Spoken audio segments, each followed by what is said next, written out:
I'm in the process of installing these unfinished Home Depot cabinets. They come right to my house. I can paint them or stain them to whatever color I want to do. We installed the top cabinet first. You want to start at an end or a corner just to make sure that you're setting that one up to be completely plumb and level, and then you can install the other cabinets alongside it. And then another reason why you want to do the wall cabinets first is so you don't have the base cabinets in your way. What we ended up doing, this wall cabinet, when we put it on the wall, the cabinet ended up being like this, so it was tilted.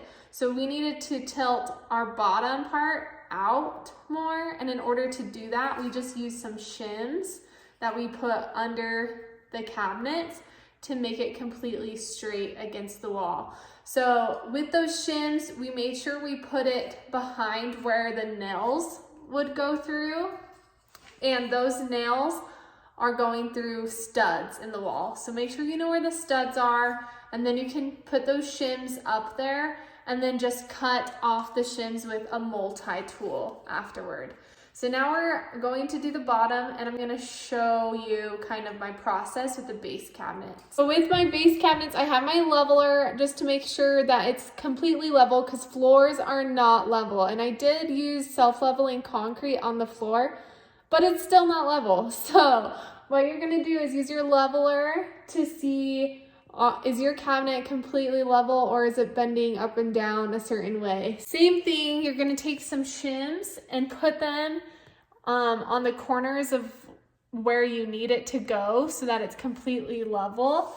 And then just do that along the front and the back of the cabinet to make sure it's completely straight and level. Now you can see that I am joining these two cabinets together, and this cabinet doesn't have any shims in it yet, and you can see the difference that shims make, because along the wall it's falling over this way and it's not level with this cabinet.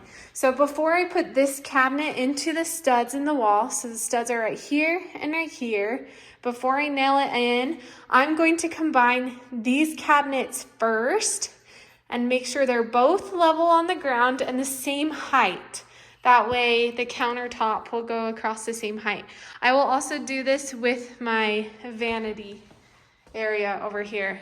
So we're gonna work on these two first and just put shims under there and then install it into the studs in the wall. What to know is that these 3-inch screws are the perfect size to fit in between two cabinets. So I first tried brad nails and they just did not go through. So I ended up using just one of those 3-inch screws, and it was the exact size to combine these two cabinets. So I did one on top and then one on bottom. You've shimmed the cabinets, make sure they're fully aligned and level, and you've attached the two cabinets together.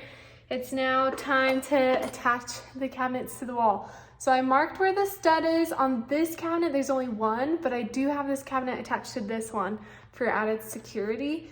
So what I'm going to do is I'm going to do a pilot hole, which I already did behind me, with a 3/16 drill bit. So I did it on top and on the bottom.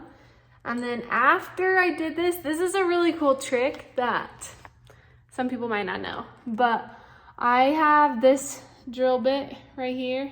It basically creates a hole, like a little hole that's the width of the nail head, so that the nail sits inside of the cabinet. So let me show you. I'll be using the number 10 3-inch construction screws to screw in the cabinets into the wall.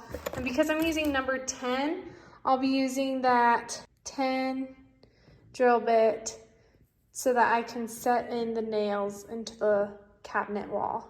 So it creates this hole right here so that when the nail goes through, it sits completely inside the cabinet. So then you can cover that hole with like wood filler or edge banding to make it look like there's no nails inside. So you can kind of see that with my wall cabinet. You can see it sitting inside the cabinet. That one might be a little too far, but this is a good example up here. It's sitting right inside, and then I can cover it with edge banding.